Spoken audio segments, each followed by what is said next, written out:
Le nombre toujours croissant d'infirmiers et infirmières se dévouant au service des personnes nécessitant des soins a déjà dépassé les 700, ce qui fait évoquer une surpopulation de la profession.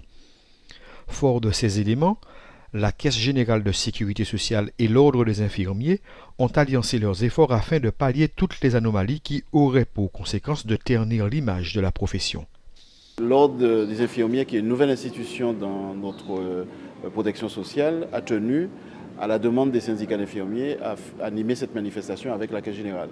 L'Ordre est d'abord le gardien de bonnes pratiques de la profession, et donc on se félicite de cette initiative parce que vous savez comme moi que ces temps derniers, la profession d'infirmier a été pratiquement sur le grill, et nous n'avons pas la volonté de dire à nos usagers que les infirmiers seraient tous des fraudeurs. Au contraire, sur les 750 infirmiers qui existent, malheureusement il y a des fraudes, mais l'indice ratio fraude par rapport à la pratique d'infirmiers au nombre d'infirmiers ne nous autorise pas à stigmatiser cette profession. Au contraire, cette manifestation cherche justement à rassurer tout le monde et à co-construire une démarche, mais j'insiste, toujours dans l'intérêt de l'usager malade pour ses soins. Vue par la CGSS, la carte vitale est un outil moderne remplaçant la bonne vieille carte de sécurité sociale pour être considérée comme une carte bancaire et devienne la pièce essentielle dans la relation entre le malade et l'établissement privé chargé de gérer les fonds publics qu'est la Caisse générale. Mais grâce à un lecteur de carte, les professionnels de santé apprécient l'enregistrement des données. Le lecteur de carte vitale est un outil essentiel pour nous qui avons une activité essentiellement ambulatoire. On a très peu de soins au cabinet, et d'avoir ce lecteur en fait nous permet d'éviter des déplacements inutiles liés au fait de remporter la carte chez le patient, le risque aussi inhérent au fait de prendre la carte du patient, de la promener avec nous, avec le risque de l'abîmer, de la perdre. C'est un outil.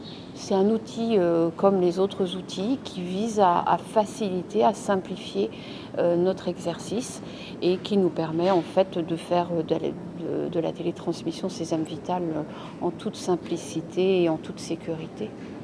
Cette séance de travail a permis de faire une mise au point entre les dirigeants de la Caisse générale de sécurité sociale et le corps infirmier, dans le but essentiel de normaliser les relations avec la profession et repousser le spectre des sombres affaires mises sur la scène publique. La grande majorité des infirmiers fonctionnent déjà de façon normale. Au sein des commissions paritaires, nous avons examiné la question avec la profession, et nous avons convenu qu'il fallait avant tout faire circuler de l'information. Information que détient la CGSS, mais aussi il nous fallait aussi entendre ce qu'avait à dire la profession d'infirmier. Cette journée nous permet de rapprocher les points de vue. Ça permet aussi aux dirigeants de la Caisse de préciser les règles de fonctionnement du service public et aussi des obligations qui incombent aux infirmiers. En somme, l'objectif s'oriente vers une communication interactive pour échanger et parvenir à améliorer, voire accélérer tout ce qui ralentirait le bon fonctionnement du service public.